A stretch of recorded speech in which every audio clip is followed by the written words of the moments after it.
పేద ప్రజలు నడ్డి విరిచే విధంగా మోదీ సర్కారు వ్యవహరిస్తుందని మంత్రి తలసాని శ్రీనివాస్ యాదవ్ ఆగ్రహం వ్యక్తం చేశారు. గ్యాస్ ధరల పెంపు నిర్ణయాన్ని వెంటనే కేంద్ర ప్రభుత్వం ఉపసంహరించుకోవాలని డిమాండ్ చేశారు. లేని పక్షంలో ప్రజలు మహిళలు బుద్ధి చెప్పే రోజులు దగ్గరలోనే ఉన్నాయని హెచ్చరించారు.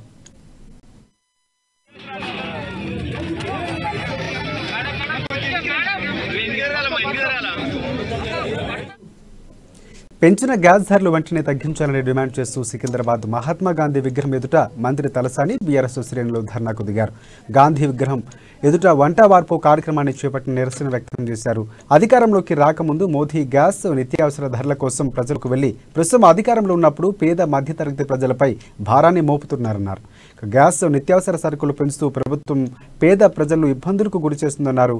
గ్యాస్ ధరల విషయంలో సబ్సిడీ కూడా ఇవ్వకుండా ఇష్టానురీతిగా పెంచడం సరికాదన్నారు. దేశవ్యాప్తంగా మోదీ పరిపాలన వల్ల ప్రజలు విసిగిపోయి ఉన్నారని తలసాని వ్యాఖ్యానించారు.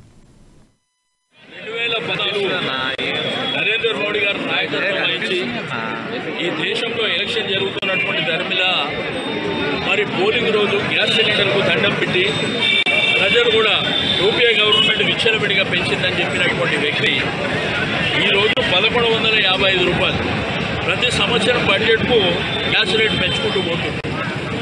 3658 కోట్ల సబ్సిడీ ఉంది గ్యాస్ కానీ ఈరోజు 180 కోట్లు సబ్సిడీ అంటే దగ్గర మరి 3500 కోట్ల వరకు ఈ సబ్సిడీ ఎత్తేసినటువంటి గవర్నమెంట్ మీరు రోల్ బ్యాక్ చేసే వరకు పోరాటం చేస్తుంది.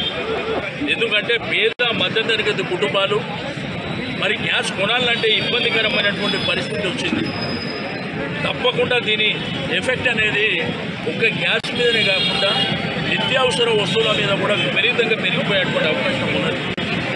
ఈరోజు తెలంగాణ రాష్ట్రం మీద సవతి తల్లి ప్రేమ చూపిస్తున్నటువంటి కేంద్ర ప్రభుత్వం ఈరోజు దేశంలో ఉన్నటువంటి అందరి ప్రజల మీద మరి ఈ విధమైనటువంటి రేట్లు పెంచడం దుర్మార్గమైనటువంటి చర్య. ఈరోజు హైదరాబాద్ సిటీలో అన్ని ప్రాంతాలలో పెద్ద ఎత్తున ధర్నాలు జరుగుతున్నాయి. మరి ప్రజలను చైతన్యవంతం చేసి మరి మీ యొక్క ప్రభుత్వాన్ని మెడలు ఉంచి కేంద్ర ప్రభుత్వం గద్దె దిగే వరకు నిరంతరంగా పోరాటం చేస్తాం. 2014 నరేంద్ర మోడీ గారు నాయకత్వం వహించి ఈ దేశంలో ఎలక్షన్ జరుగుతున్నటువంటి ధర్మిలా